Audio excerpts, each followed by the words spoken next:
The Veronicas with Perfect. Welcome back. You're listening to the Country Viewpoint here on your colour of Country Life, Flow FM.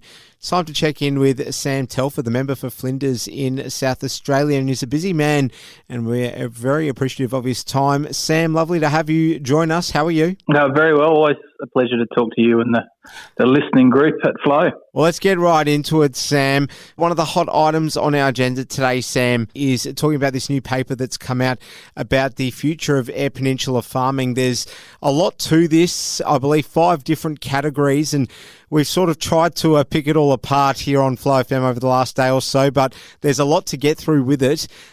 What exactly does this underpin overall? I mean, we don't always hear about these kinds of things coming out about other jurisdictions. Yeah, I mean, it's interesting. And obviously, agriculture and farming is front of mind for us on the Eyre Peninsula all the time, but especially this time of year, the harvest is coming in, and we who live on the Eyre Peninsula know the range of soil types, rainfall amounts, and the different lay of the land across the whole of the Eyre Peninsula. And it's always good to try to unpack what the future of farming on the EP is going to look like, and also to recognise the changes that have happened over the last 10, 20, 30 plus years, because farmers on the Eyre Peninsula in particular have always been at the cutting edge of technology, always having a look at what can we do better to be more productive and to make sure that we're maximising the potential that we've got. And it does range. I mean, the boys up the far west coast and through the middle of the Eyre Peninsula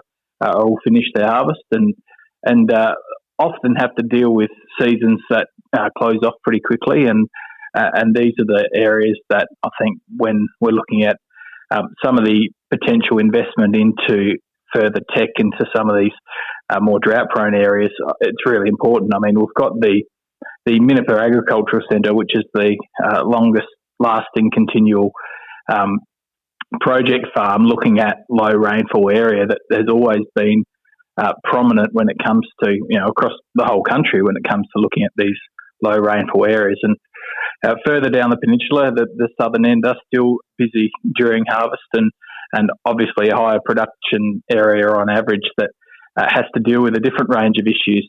For us to fully understand what the potential can be for agriculture in the future, we have to do this work, and we have to make sure we're continuing to invest as decision makers into an industry which puts so much into both our state and federal economies. What about population drives, Sam? We're looking at possibly 1 million people over the next 10 years into the state of South Australia. It seems to be the answer to a lot of things with regards to what the suits in Canberra are pointing to at the moment. How does that sit with you? Well, what we really need to be thinking about is making sure that firstly, the people are going to where the areas where the need is the greatest. And so in regional South Australia, there are plenty of job opportunities which are falling vacant because we haven't got the people who are willing to come into the regional areas.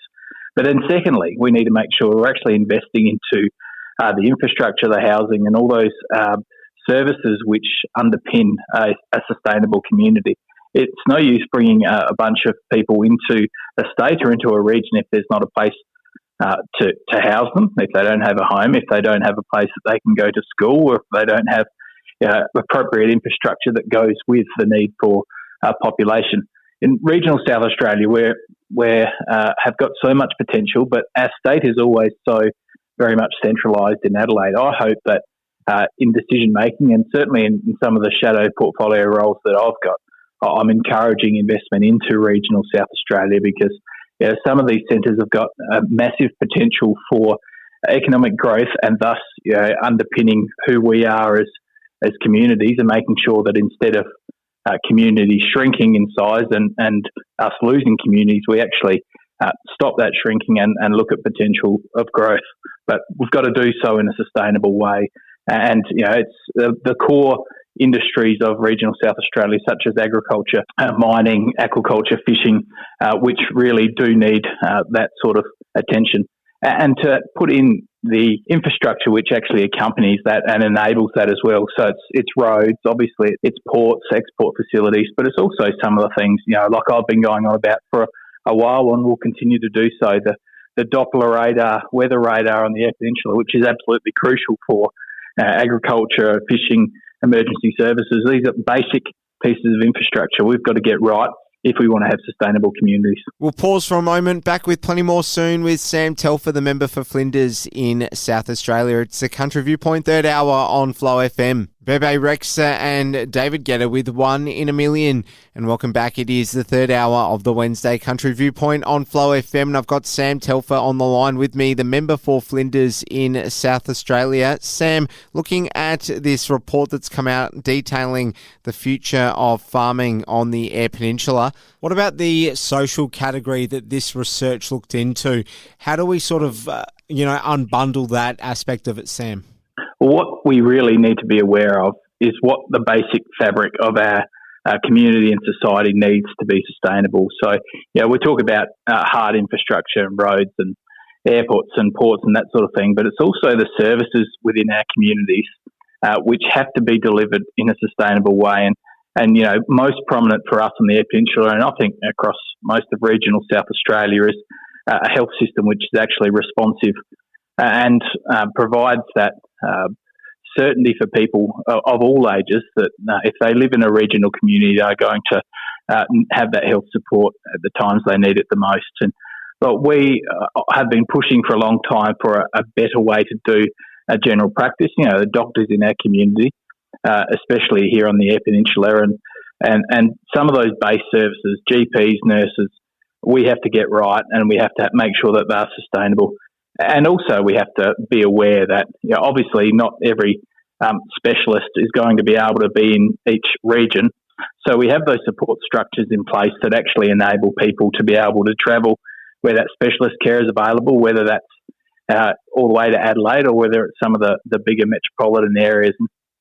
Now, this is why I've been, over the last few months, pushing the state government to be more aware with their PAT system, so that the Patient Assisted Transport Scheme, which we all rely on in regional South Australia, but especially for those in the southeast and in the far west and Eyre Peninsula like we are, that are further away from that healthcare and have to travel to be able to get to it. At the moment, I'm hearing reports that people are having to wait several weeks or several months to get their PATS claims back, and there are people who are actually waiting on multiple claims to come back, and they're waiting sometimes for hundreds, if not thousands of dollars to be paid back to them through this scheme. And we've got people that are reconsidering whether they can go for the next round of chemo, for instance, or for the next round of specialist care in the city, because the cost of living at the moment is such a challenge for us, especially for those of us who are living in regional South Australia. So I'm pushing pretty hard for the state government to be more aware of those core needs for our regional communities and to be investing into our communities, which, as I say, put so much into our state's economy. We spoke about a new cancer facility on South Terrace recently on this program, which is providing those who are travelling to the facility from regional and remote South Australia with the opportunity to have free accommodation in Adelaide during the time in which their treatment is going to last. Now, just tell us about this subsidy program for those that aren't quite aware of what the PAT scheme is. Perhaps they're listening from another state or they're in South Australia and they haven't come across this. Just unbundle it for us, Sam, because obviously a lot of people would like the opportunity to, be able to have their treatment done over a period of time where they don't have to just stay in Adelaide. Yeah, that's right. And so it's for people who live more than 100 kilometres away from their healthcare. So it's people who have to drive, whether it's from the mid-north or the far north, all the way down to Adelaide or down to a centre such as Whyalla for that care, or for those people who have to fly. So we've got patients coming from Ceduna or Port Lincoln or Mount Gambier that have to fly to Adelaide. There's a subsidy program in place to support those people, not just for the travel costs, but also for the accommodation costs. Now, this recently doubled as far as the per kilometre payment goes, and that was something which I lobbied hard for and really appreciative that the Labor government responded to. But we do know that the current accommodation reimbursement subsidy is only $40. Now, there's not too many places in Adelaide or even in regional South Australia where you can go and stay for only $40. So this is the sort of thing which I hope the government have got an open mind to being responsive to those needs, because if we don't have regional communities where people of all ages and people of all abilities are willing to live and learn and continue to contribute to our economy, well, we're going to have a lesser society, and we're going to have regional communities that once again are going to be shrinking and are less sustainable. Sam Telfer, the member for Flinders, that's where we'll have to leave it. We know you're very busy. Thank you so much for your time, and we'll speak to you again soon. Yeah, it's always a pleasure, and if I don't get to talk to you before Christmas, I hope you and all your listeners have a safe and festive Christmas and a safe New Year as well. Sam Telfer, the member for Flinders in South Australia, wrapping up our Country Viewpoint show for this Wednesday. We'll conclude the program on the other side of these messages. Don't go any